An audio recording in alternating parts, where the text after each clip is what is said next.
Hello friends and welcome to StudyIQ. I'm Joycey Joy and today in this lecture we will discuss about single-use plastic regulation in India. So we will be discussing what is the current affair and we will also see what is the definition of single-use plastic and why the definition of single-use plastic is not very simple to define. We will also see what are the regulations that are already existing with regard to single-use plastic in different states in the country. We will also analyze whether there is a national law or a uniform law in this regard. And we will also see what is the way ahead or how the classification has to be done and what are the steps that the government, especially the central government, can take at the union level in order to bring a uniformity in the regulation of single-use plastic in India. So these are the topics that we will discuss today. So let us start with the current affair. So let us see what is the current affair. The current affair is that the single-use plastics or the SUPs, rather known as SUPs, single-use plastics are not regulated nationally in India. That means there is no national level regulation. But even though there is no national level regulation, different states have adopted different methods or different strategies in order to regulate the single-use plastics by themselves. So there is an absence of a national policy in order to regulate the use of single-use plastics in India. So for this reason, the state governments are compelled to issue their own mechanism or their own policies to regulate the single-use plastics in their respective states. But what is the problem here? Since there is no national regulation, national policy, this means that there is no uniformity. So state governments have come up with their own regulations. So this will create diversity in the regulation. So this will create diverse categorizations and there is no uniformity. Now, what is the problem of this diversity, or if there is no uniformity, what is the basic issue? We know that after rolling out the GST, that is the Goods and Services Tax, India has become a unified market or a single market. So what is the motto of GST? One nation, one tax. So India has become a unified market. So when India is a unified market, we really do not have a unified or a uniform policy that will regulate single-use plastics, and this acts as a distortion for the trade in the country. So based on this, we will be discussing this issue in detail. So let us see what is the difficulty in defining single-use plastics for regulation. So why the definition or defining the SUP, the single-use plastic for regulation, why it is not simple. Now, for that first we need to understand what is the dictionary definition given to single-use plastic. So, what is the definition given in the dictionary? SUPs or single-use plastics are disposable plastics or disposable products or plastic products that are only used once. So that means they are used only for a single time, and after that they are disposed or they are thrown away. So this is the definition given in the dictionary. That is, they are one time use materials or plastic products. So they are used only once and after that they are disposed or they are thrown away. So this is the dictionary definition. But let us see whether this dictionary definition is enough in order to ban or to regulate the plastic, single-use plastics in India. So the definition given in the dictionary is very much limited. It is not useful when it comes to banning or regulating the single-use plastics in India. So this is not enough. What is the reason? Why the dictionary definition cannot be used in banning the plastic, single-use plastics or regulating the use of SUPs? The reason is very simple. The reason is that if we go by the dictionary definition, then we will have to ban the all single-use plastics. Every single-use plastic available in the economy should be banned. But this is not possible. This is not practical. The reason is that if we go by the dictionary definition, banning all the single-use plastics, there are certain single-use plastics for which there are no alternatives available. So for certain categories of single-use plastics, alternatives are not available, and since there are no alternatives, banning them would not be effective. So this is the reason why we cannot go by the dictionary definition. And this is the reason why no single country in the world has come out with a regulation to ban all the single-use plastics. So there is no country which bans all or 100% single-use plastics. There are countries that have banned single-use plastics, but there are exceptions. So no country has 100% banned the use of single-use plastics. So the target of most of the countries, or the effort of most of the countries, is to target only the problematic SUPs or the problematic single-use plastics. So most countries are focusing on eliminating or banning the problematic or damage causing single-use plastics. Now here what is needed? Here we need to identify the most problematic SUPs or single-use plastics. So in order to identify the problematic SUPs, what is needed? We need to define them. We need to define what are single-use plastics, what are problematic single-use plastics. We also need to categorize. So categorization is very important for regulatory purposes. So this is what is required. Now let us come to state level regulation. Let us see what are the SUP regulations in some Indian states.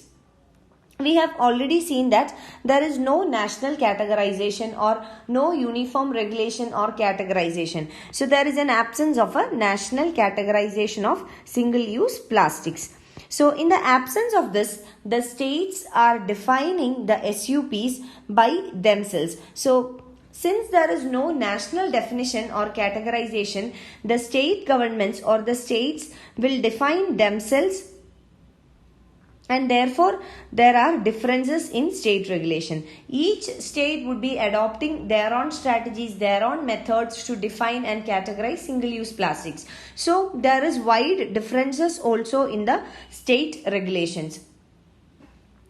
Now, why we need to consider a national level regulation or a pan-India or a uniform regulation? Why this is important?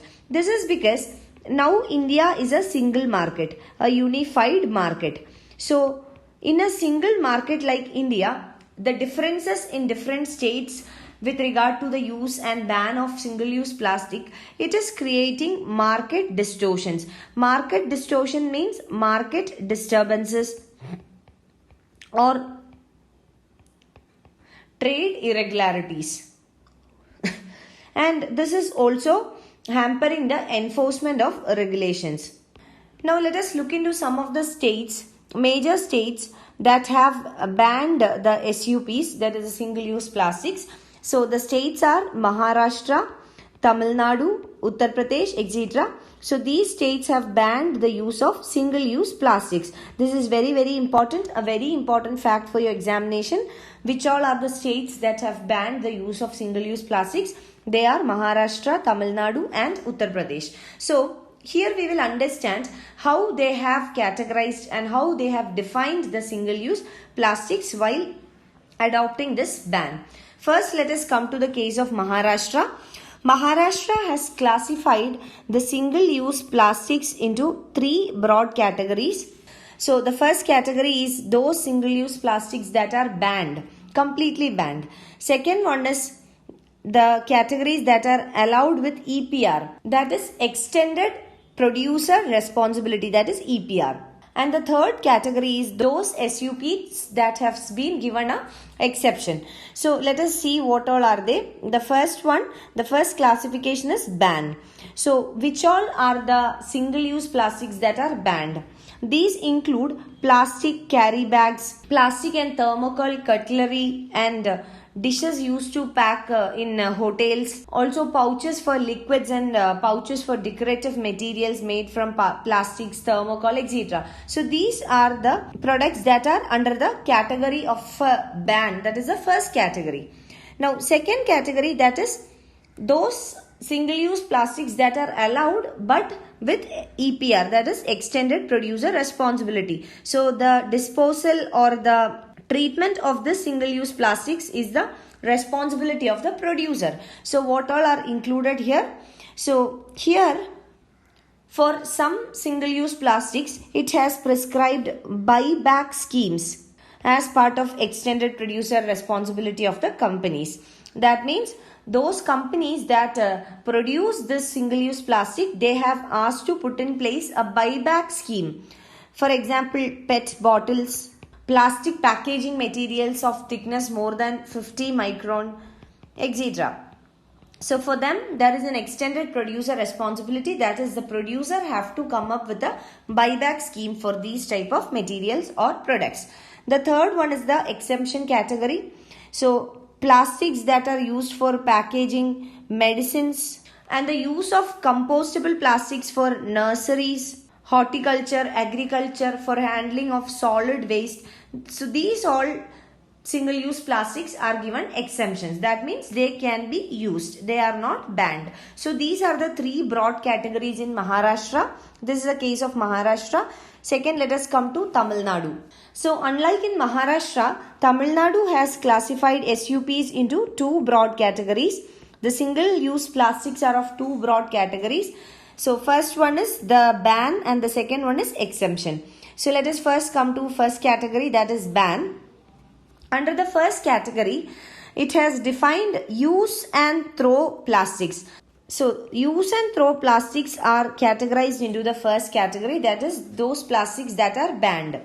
So these items included by the state are very specific. So these include banned plastic flags, plastic sheets used for spreading on the dining table, plastic coated tea cups. So these are all some products. So these we will see that they are very specific. Unlike in Maharashtra or any other state, Tamil Nadu has adopted a strategy of banning those single-use plastics that are very specific to a particular course.